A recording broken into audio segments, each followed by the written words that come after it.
Hello friends, good evening. स्वागत है आप सबका शिवकृपा क्लासेज पर। दोस्तों, इस वीडियो में हम लोग एसएससी एमटीएस व हवलदार एग्जाम 2023 के 2 मई आल शिफ्ट में पूछे जाने वाले सामान्य ज्ञान यानी कि जीके व जीएस के संभावित महत्वपूर्ण प्रश्नों को सॉल्व करेंगे। एक बात और दोस्तों, ये वीडियो हमारा आपके एग्जाम में पूछे जाने वाले क्वेश्चंस के लेवल व उनके ट्रेंड्स पर आधारित एक महत्वपूर्ण वीडियो है। तो दोस्तों, आप लोग इन्हें कॉन्सेंट्रेट होकर सॉल्व करें। क्वेश्चंस कम सही होने पर पुनः प्रश्नों का रिवीजन करें ताकि होने वाली एसएससी एमटीएस व हवलदार एग्जाम 2023 के लिए आप लोग पूर्ण रूप से प्रिपेयर रहें। तो चलिए दोस्तों, ज़्यादा समय न लेते हुए हम लोग इन संभावित महत्वपूर्ण प्रश्नों को सॉल्व करना शुरू करते हैं। दोस्तों, क्वेश्चन नंबर 1 है हमारा मोस्ट इंपॉर्टेंट क्वेश्चन।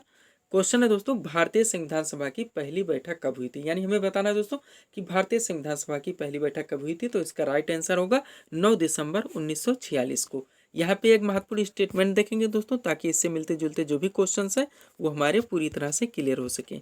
ध्यान दीजिएगा दोस्तों, महत्वपूर्ण फैक्ट हमारा, कैबिनेट मिशन की संस्तुतियों के आधार पर भारतीय संविधान सभा के निर्माण के लिए संविधान सभा का गठन जुलाई 1946 ईस्वी में किया गया। बार बार पूछा जाता है दोस्तों कि भारतीय संविधान सभा का निर्माण किस समिति के आधार पर हुआ। तो कैबिनेट मिशन योजना आप लोगों का करेक्ट आंसर होगा। नेक्स्ट स्टेटमेंट है, संविधान सभा का प्रथम अधिवेशन, जो कि हमारा आंसर था, 9 दिसंबर 1946 को हुई और इसी दिन दोस्तों डॉक्टर सच्चिदानंद सिन्हा को सर्वसम्मति से संविधान सभा का अस्थायी अध्यक्ष चुना गया। नेक्स्ट दोस्तों, जो कि दूसरी बैठक हुई 11 दिसंबर 1946 को, इसमें डॉक्टर राजेंद्र प्रसाद को संविधान सभा का अस्थायी अध्यक्ष चुना गया। अगला स्टेटमेंट है, 13 दिसंबर 1946 ईस्वी को पंडित जवाहरलाल नेहरू ने उद्देश्य प्रस्ताव प्रस्तुत कर संविधान की आधारशिला रखी। तीनों फैक्ट मोस्ट इंपॉर्टेंट है दोस्तों। एक स्टेटमेंट और देखेंगे यहाँ से। अगला स्टेटमेंट है दोस्तों, संविधान 26 नवंबर 1949 ईस्वी को तैयार हुआ गया और इसी दिन इसे अंगीकृत किया गया। यानी कि प्रथम बैठक हुई थी 9 दिसंबर 1946 को और दोस्तों जिस दिन इसे पारित किया गया यानी कि बन के तैयार हुआ, उसके बाद इसे पारित किया गया 26 नवंबर 1949 को। ये भी आप लोग ध्यान रखेंगे। आगे देखेंगे क्वेश्चन नंबर 2 को। क्वेश्चन है दोस्तों, जैन धर्म के 24वें तीर्थंकर कौन थे। जैन धर्म व बौद्ध धर्म आप लोगों का मोस्ट इंपॉर्टेंट टॉपिक है। तो यहाँ से जितने भी क्वेश्चन बनते हैं आप लोग पूरी तरह से कवर करने का प्रयास करें। क्वेश्चन है दोस्तों, जैन धर्म के 24वें तीर्थंकर कौन थे। तो इसका राइट आंसर होगा महावीर स्वामी। दोस्तों, जैन धर्म के 24वें व अंतिम तीर्थंकर महावीर स्वामी को माना जाता है और इन्हें ही जैन धर्म का वास्तविक संस्थापक कहा जाता है। थोड़ा सा और बात कर लेते हैं दोस्तों। जैन धर्म के प्रथम तीर्थंकर थे ऋषभ देव और इन्हें जैन धर्म का संस्थापक माना जाता है। लेकिन जब वास्तविक संस्थापक की बात की जाएगी तो जैन धर्म के 24वें व अंतिम तीर्थंकर महावीर स्वामी को जाता है। आगे चलेंगे क्वेश्चन नंबर 3 की ओर। अगला क्वेश्चन है दोस्तों, योजना आयोग की स्थापना कब हुई थी। मोस्ट इंपॉर्टेंट क्वेश्चन है दोस्तों, वनडे एग्जाम का फेवरेट क्वेश्चन, स्टैटिक जीके का है। योजना आयोग की स्थापना कब हुई थी। तो इसका राइट आंसर होगा 15 मार्च 1950 को। यानी कि विकल्प नंबर बी यहाँ पे हमारा करेक्ट आंसर होगा। यहाँ से 2-3 क्वेश्चन बनते हैं दोस्तों। भारतीय संविधान सभा में कहीं भी योजना आयोग शब्द का वर्णन नहीं है। इसे कैबिनेट मिशन दोस्तों, इसे मंत्रिमंडल के एक प्रस्ताव के द्वारा तैयार किया गया था इस योजना को। आगे चलेंगे 4 नंबर क्वेश्चन की ओर। क्वेश्चन दोस्तों, प्रसिद्ध पर्यटन स्थल पंचमढ़ी, ध्यान देंगे आप लोग। प्रसिद्ध पर्यटन स्थल पंचमढ़ी किस पर्वत श्रेणी में स्थित है। तो इसका राइट आंसर होगा सतपुड़ा। यानी कि विकल्प नंबर सी यहाँ पे हमारा करेक्ट आंसर होगा। एक महत्वपूर्ण स्टेटमेंट देखेंगे दोस्तों, ताकि ये क्वेश्चन हमारा पूरी तरह से क्लियर हो सके। ध्यान दीजिएगा, पंचमढ़ी दोस्तों मध्य प्रदेश का प्रमुख पर्यटन स्थल है, जो कि हमारा क्वेश्चन था, जिसे सतपुड़ा की रानी कहा जाता है। सतपुड़ा एक प्राचीन बलाक पर्वत है। इसकी सबसे ऊंची चोटी कौन सी है। धूपगढ़ है। सतपुड़ा श्रेणी पर ही अमरकंटक का पठार स्थित है, जहाँ से नर्मदा तथा सोन नदी का उद्गम होता है। ये भी आप लोग ध्यान रखिए। क्वेश्चन क्या था दोस्तों, प्रसिद्ध पर्यटन स्थल पंचमढ़ी कहाँ पर स्थित है। तो सतपुड़ा पर्वत श्रेणी पर। आगे चलेंगे नेक्स्ट क्वेश्चन की ओर। क्वेश्चन है दोस्तों, खाद्य श्रृंखला के संदर्भ में सही कथन का विचार करें, यानी फूड चेन के बारे में। ए नंबर स्टेटमेंट है, हरे पौधे खाद्य श्रृंखला में उत्पादक स्तर पर हैं, वह सूर्य की ऊर्जा का उपयोग करके अपना भोजन संश्लेषित करते हैं। बिल्कुल राइट स्टेटमेंट है दोस्तों।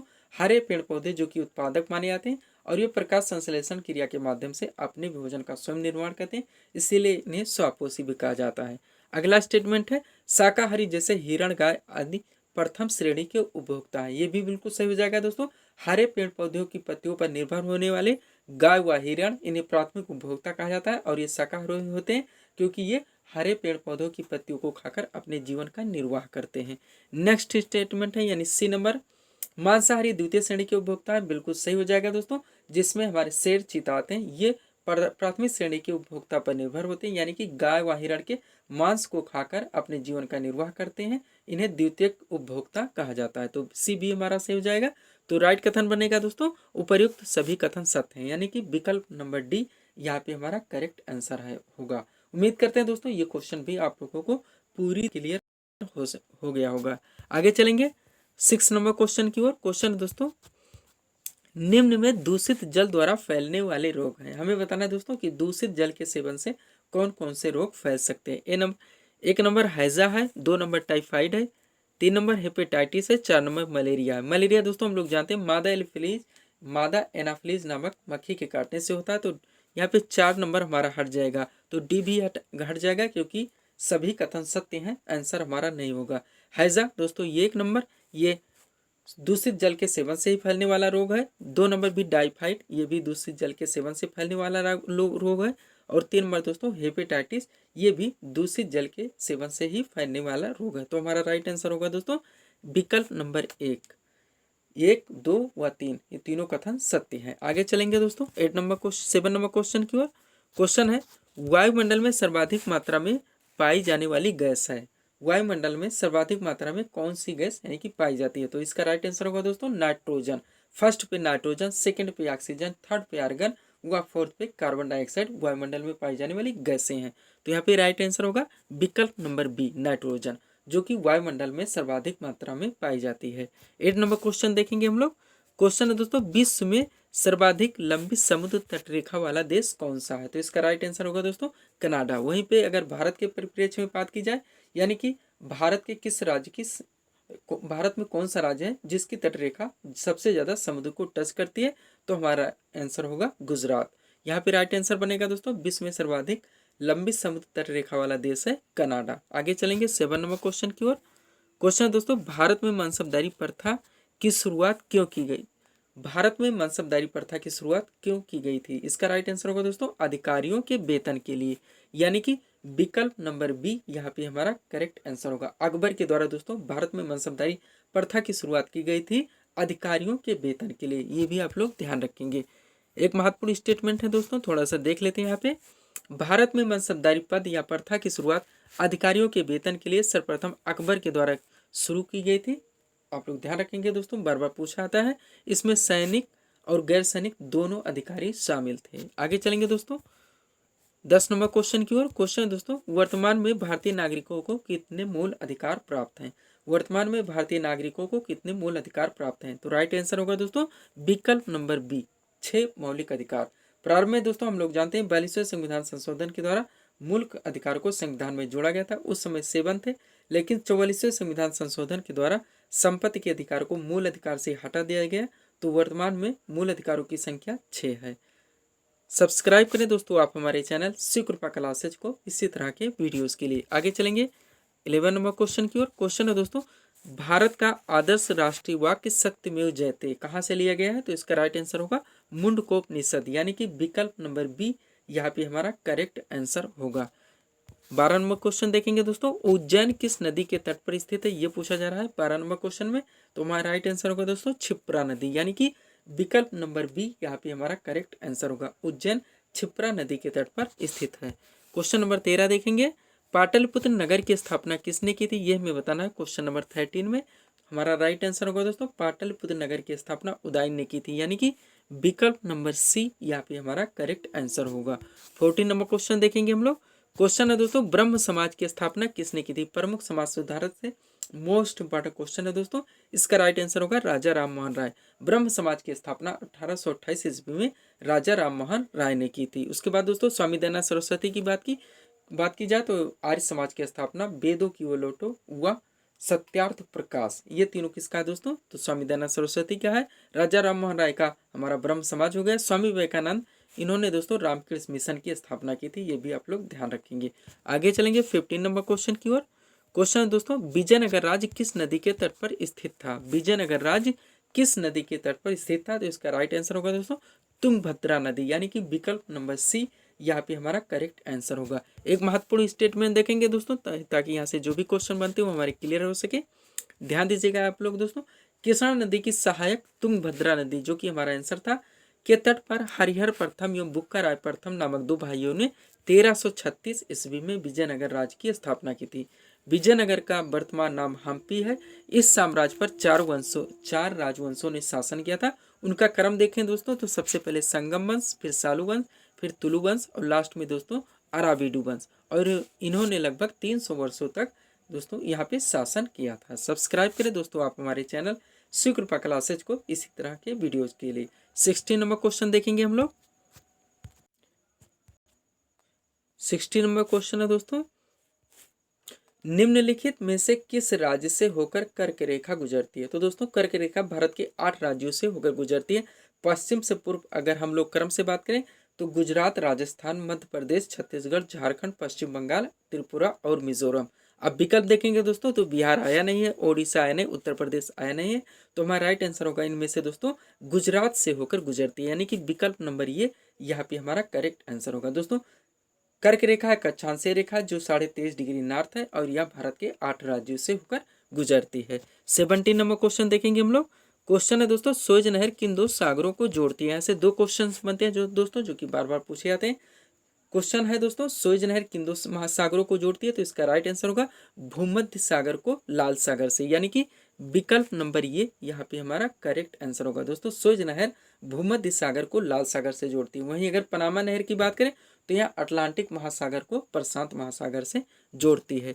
80 नंबर क्वेश्चन देखेंगे हम लोग दोस्तों। क्वेश्चन है दोस्तों जनरल साइंस का इंपॉर्टेंट क्वेश्चन, चेचक के टीके की खोज किसने की थी। चेचक के टीके की खोज किसने की थी। तो इसका राइट आंसर होगा दोस्तों एडवर्ड जेनर ने, यानी कि विकल्प नंबर सी यहाँ पे हमारा करेक्ट आंसर होगा। 19 नंबर क्वेश्चन देखेंगे हम लोग दोस्तों। क्वेश्चन है सरकारिया आयोग का संबंध है। हमें बताना है दोस्तों सरकारिया आयोग किस लिए बनाया गया, यानी इसका संबंध किससे था। तो हमारा राइट आंसर होगा दोस्तों केंद्र राज्य संबंधों से, यानी कि विकल्प नंबर ये यहाँ पे हमारा करेक्ट आंसर होगा। 20 नंबर क्वेश्चन देखेंगे हम लोग। क्वेश्चन है दोस्तों शास्त्रीय नृत्य से मोहिनीअट्टम बताना है किस राज्य का शास्त्रीय नृत्य है। तो हमारा राइट आंसर होगा केरल का, यानी कि विकल्प नंबर सी यहाँ पे हमारा करेक्ट आंसर होगा। 21 नंबर क्वेश्चन देखेंगे हम लोग। क्वेश्चन है दोस्तों भारत में राष्ट्रीय आय की गणना का कार्य करता है किसके द्वारा किया जाता है, ये हमें बताना है। तो हमारा राइट आंसर होगा दोस्तों भारत में राष्ट्रीय आय की गणना का कार्य CSO यानी कि केंद्रीय सांख्यिकीय संगठन के द्वारा किया जाता है। आगे चलेंगे दोस्तों 22 नंबर क्वेश्चन की ओर। क्वेश्चन है वायु प्रदूषण में सर्वाधिक हानिकारक गैस बतानी है कौन सी होती है। तो हमारा राइट आंसर होगा कार्बन मोनोऑक्साइड, यानी कि विकल्प नंबर बी यहाँ पे हमारा करेक्ट आंसर होगा। 23 नंबर क्वेश्चन देखेंगे हम लोग। क्वेश्चन है दोस्तों कावेरी जल विवाद किन राज्यों के मध्य, बार बार पूछा गया, वनडे एग्जाम का फेवरेट क्वेश्चन है। कावेरी जल विवाद किन राज्यों के मध्य है। तो इसका राइट आंसर होगा दोस्तों तमिलनाडु व कर्नाटक के मध्य में, यानी कि विकल्प नंबर ये यहाँ पे हमारा करेक्ट आंसर होगा। कावेरी जल विवाद तमिलनाडु व कर्नाटक के मध्य में है। आगे चलेंगे दोस्तों 24 नंबर क्वेश्चन की ओर। क्वेश्चन है सोते समय रक्तदाब में क्या परिवर्तन होता है। कॉमन सेंस बेस्ड क्वेश्चन है दोस्तों, सोते समय रक्तदाब में क्या परिवर्तन होता है। तो हम लोग जानते हैं दोस्तों कि सोते समय थोड़ा सा हमारा दिमाग नॉर्मल होता है, यहीं से कॉमन सेंस लगाएं तो बनेगा दोस्तों कि रक्तदाब थोड़ा घटता है, यानी रक्तदाब कम होता है। तो विकल्प में देखेंगे दोस्तों तो ये नंबर विकल्प हमारा राइट आंसर बनेगा रक्तदाब घटता है। आगे चलेंगे 25 नंबर क्वेश्चन की ओर, जो कि इस सीरीज का हमारा लास्ट क्वेश्चन होगा। क्वेश्चन है दोस्तों अंतरराष्ट्रीय परमाणु ऊर्जा एजेंसी का मुख्यालय बताना है। अंतरराष्ट्रीय परमाणु ऊर्जा एजेंसी का मुख्यालय, तो इसका राइट आंसर होगा दोस्तों ऑस्ट्रिया की राजधानी वियना में है, यानी कि विकल्प नंबर सी यहाँ पे हमारा करेक्ट आंसर होगा। तो ये थे दोस्तों इस सीरीज के टॉप MCQs के प्रश्न जिसको हम लोगों ने यहाँ पे सॉल्व किए हैं। उम्मीद है दोस्तों आप सभी लोगों ने सॉल्व किए होंगे और देखे होंगे कि यहाँ से आपके कितने क्वेश्चन सही हो रहे हैं। तो दोस्तों इसी तरह के वीडियोस के लिए आप हमारे चैनल शिव कृपा क्लासेस से जुड़े चैनल को सब्सक्राइब करें ताकि हमारे द्वारा दिए जाने वाले सभी वीडियोस आप क्रम से सबसे पहले देख सकें। तो मिलते हैं दोस्तों नेक्स्ट वीडियोस के साथ। Thanks for watching.